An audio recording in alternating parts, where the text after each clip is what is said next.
Assalamualaikum warahmatullahi wabarakatuh. Sahabat Mimbar Unima yang dirahmati Allah Subhanahu wa taala.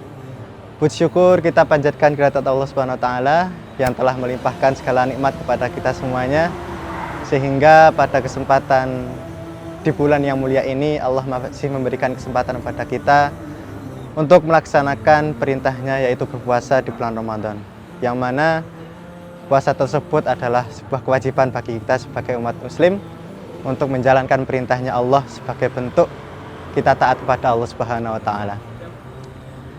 Salawat dan salam semoga tetap tercurahkan kepada junjungan kita Nabiullah Muhammad sallallahu alaihi wasallam sebagai suri tauladan kita dalam kita berkehidupan sehari-hari untuk menggapai surganya Allah dengan kita meneladani segala perilaku Nabi Muhammad, sehingga nantinya kita akan dipermudah untuk memasuki surganya Allah Subhanahu wa taala. Jamaah Mimbar Unima yang dirahmati oleh Allah Subhanahu wa taala. Pada kesempatan hari ini saya ingin menyampaikan tentang media sosial dengan agama Islam. Tentunya dalam zaman yang seperti ini, setiap manusia, setiap orang di lingkungan kita pasti akan memiliki yang namanya teknologi, yaitu handphone. Kemudian dari setiap manusia tersebut pasti memiliki media sosial yang semua orang pasti memiliki. Entah itu WhatsApp atau Instagram ataupun Twitter dan yang lain hal. Nah, maka dari itu di dalam agama Islam tentunya memiliki etika-etika dalam kita bermedia sosial, sehingga ketika etika-etika itu kita terapkan dalam kehidupan sehari-hari dalam bermedia sosial, tentunya itu akan membawa kebermanfaat bagi diri kita. Apalagi di bulan Ramadan ini, segala bentuk perilaku kita, segala kebaikan, segala keburukan itu akan dilipat gandakan oleh Allah. Makanya di sini saya ingin menyampaikan tentang etika dalam bermedia sosial dalam berkehidupan sehari-hari. Yang perlu teman-teman ketahui, sahabat Mimbar Unima yang dirahmati oleh Allah Subhanahu wa taala, yang pertama yang harus kita lakukan adalah menjadikan media sosial sebagai sarana untuk menebar kebaikan. Nah, di sini tentunya media sosial itu sekarang sangat luas sekali. Informasi yang bisa kita dapatkan, berita-berita yang bisa kita dapatkan sangat mudah untuk kita akses melewati media sosial. Kemudian banyak sekali keburukan-keburukan yang ada di media sosial, dan juga banyak pula kebaikan-kebaikan media sosial yang bisa kita dapatkan. Tergantung orang yang mengambilnya. Nah, maka dari itu untuk menggapai kebaikan, alangkah baiknya kita senantiasa menyebarkan kebaikan dalam media sosial, sehingga kita bisa mendapatkan pahala untuk kebaikan, sehingga banyak hal yang kita dapatkan. Kemudian yang kedua adalah mengingat hisab atas segala perbuatan. Nah, setiap apa yang kita sebarkan kepada orang lain, hal apapun yang kita sampaikan kepada orang lain melewati media sosial, itu tentunya akan diminta pertanggungjawaban oleh Allah Subhanahu wa taala.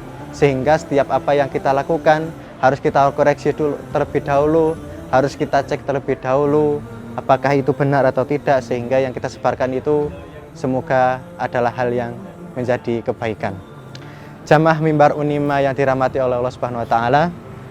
Kemudian yang ketiga adalah melakukan cross check sebelum berpendapat atau menyampaikan sebuah berita atau informasi kepada orang lain di media sosial, atau bertabayun sebelum kita menyampaikan informasi kepada orang lain lewat media sosial.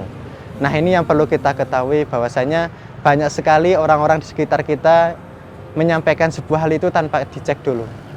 Entah itu benar atau tidaknya berita tersebut, orang-orang di sekitar kita kebanyakan langsung ngawur untuk menyebarkan kepada orang lain. Sehingga terkadang kita tidak tahu, tidak mengetahui bahwasanya yang kita sebarkan itu adalah sebuah fitnah ataupun hal-hal yang tidak diinginkan. Sehingga perlunya di sini mengecek terlebih dahulu informasi yang kita dapatkan sebelum kita share atau kita sampaikan kepada orang lain lewat media sosial. Kemudian yang keempat adalah senantiasa ingat bahwasanya di sekitar kita itu ada CCTV Allah Subhanahu wa taala. Dimanapun kita berada, dimanapun posisi kita, bagaimanapun posisinya kita, Allah senantiasa melihat kita. Walaupun kita mau bersembunyi di bawah tanah yang hanya kita sendiri yang tahu, itu juga Allah akan mengetahuinya. Sehingga apapun yang kita lakukan, apapun yang kita kerjakan harus berasumsi pada kebaikan, sehingga ketika di akhirat kelak nantinya Allah akan menghisap kita dengan pahala kebaikan. Kemudian yang terakhir adalah menjadikan ruang keikhlasan tanpa mengumbar riya. Bahwasanya di sini kebanyakan manusia di sekitar kita, orang-orang di sekitar kita itu kalau menyampaikan sebuah informasi, menyampaikan sebuah ilmu, menyampaikan sebuah berita, itu kebanyakan bukan karena ingin benar-benar memberitahu kepada orang lain untuk menggapai kebaikan, akan tetapi karena pamrih atau ingin dianggap seperti orang yang alim. Nah, itu banyak sekali manusia yang ada di sekitar kita, sehingga itu yang perlu kita hindari supaya kita terhindar dari sifat-sifat riya atau sombong sehingga menimbulkan keburukan dalam diri kita. Semoga Allah senantiasa merahmati kita semuanya di bulan suci Ramadan ini. Bila fisabilil haq, kurang lebihnya saya mohon maaf. Wassalamualaikum warahmatullahi wabarakatuh.